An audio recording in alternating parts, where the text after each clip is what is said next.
And for more on this, we have Akshay Tongre joining us. Well, Akshay, on day 2 of the Raisina Dialogue, which specific geopolitical or economic challenges are expected to dominate the discussions, and what new insights or policy directions might emerge from today's panels?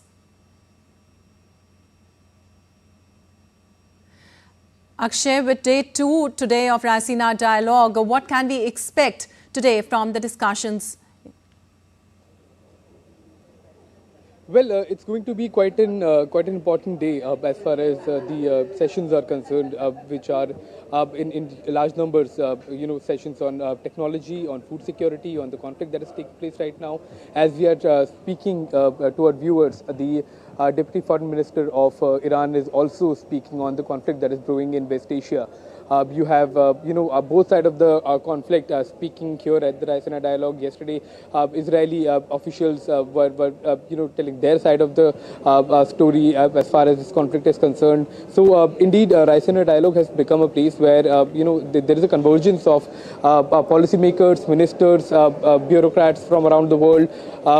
You have officials from around the world coming in to one place to discuss and deliberate the problems that we are facing right now in relation to the brewing conflicts, in relation to the food security issues that the global south is facing, in relation to energy security, advancing technologies, etc. So all of these areas that impact so much of our everyday life, day-to-day life, so much of our geopolitics, including semiconductors, advanced manufacturing, quantum computing, all of these are not just independent entities anymore. They are deeply embedded with the way we live today, the way countries work, the way their militaries work. So all of this is discussed and deliberated upon at the Raisina Dialogue. And on day 2, there are several such sessions that are taking place. In fact, the External Affairs Minister, Dr. S. Shankar, is also at the Taj Palace Hotel on the day 2. Just a few minutes back, Kirti Vardhan Singh, the Minister of State for External Affairs, made a statement talking about cooperation, talking about countries coming together to work together. So it's a jam-packed day as well as far as the schedules are concerned. Several high-level agendas are being discussed in the meetings that are taking place. Simultaneously, many meetings are taking place and many panel discussions, conversations are taking place here at Raisina Dialogue.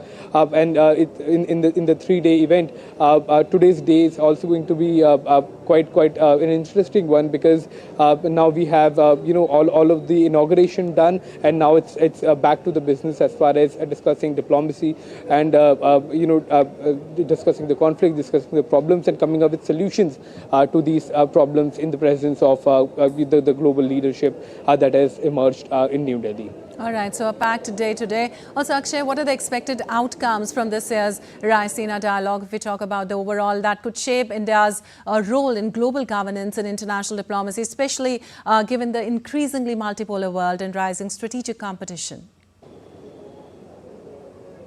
Well, because this is not an international organization as such, it cannot have a resolution that is binding for anybody. So, if we speak about concrete results in terms of the outcomes of the meetings, there are hardly any. But when you talk about the symbolic, symbolic results that are going to come out, they are immense. In fact, Raisina Dialogue year-on-year places India more firmly on the geopolitical map of the world. It places New Delhi as a place where the leadership from around the world, even in these very difficult circumstances, have managed to gather, managed to discuss and deliberate on all of the problems that the world faces right now, from a conflict in Ukraine, between Russia and Ukraine, to the conflicts that are taking place in the African continent, the issues with food security resulting out of these conflicts, to the latest conflict in the Middle East. All of these issues are being deliberated, being discussed,